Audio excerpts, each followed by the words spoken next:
everyone. Today we will be discussing our day two of our HackerRank JavaScript challenge, conditional statement switch. So complete the getLetterS function in the editor. It has one parameter, which is this string s, and it consists of a lowercase English alphabetic letters. So depending on the following criteria, there must be an output basing on these criterions below. So if for example, for the first one is if the string starts with the letter a, I, or u, it returns a, and then b, c, d, f, g, it returns b, h, j, k, l, m, n, it returns c, and n, p, q, r, s, t, v, w, x, y, z, it returns d.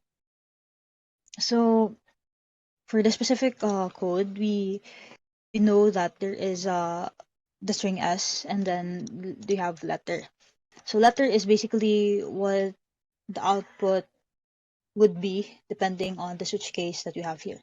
So we have the switch case on switch case s, given the string given by the user or the string given.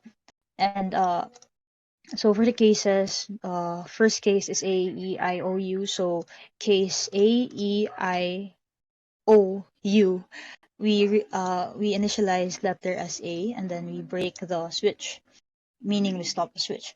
And then it goes on. If it is B, C, D, F, G, it initializes letter as P, and then H, J, K, L, M, N, C, and O, and so on.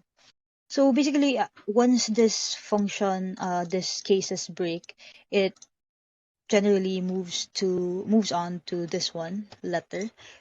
And basically what happens is whatever value taken from this one is it returns the value of it will be returned in here to return letter. So if you try to submit the code,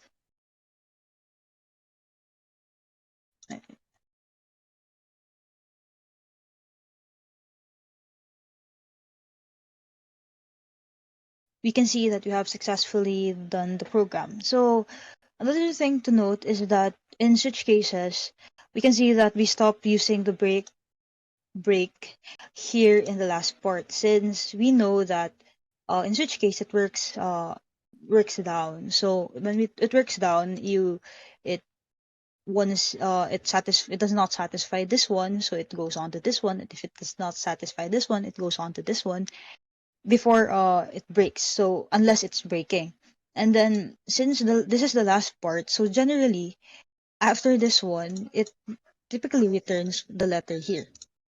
So that's the basic idea of switch cases. So that is all for the day two of conditional statements, which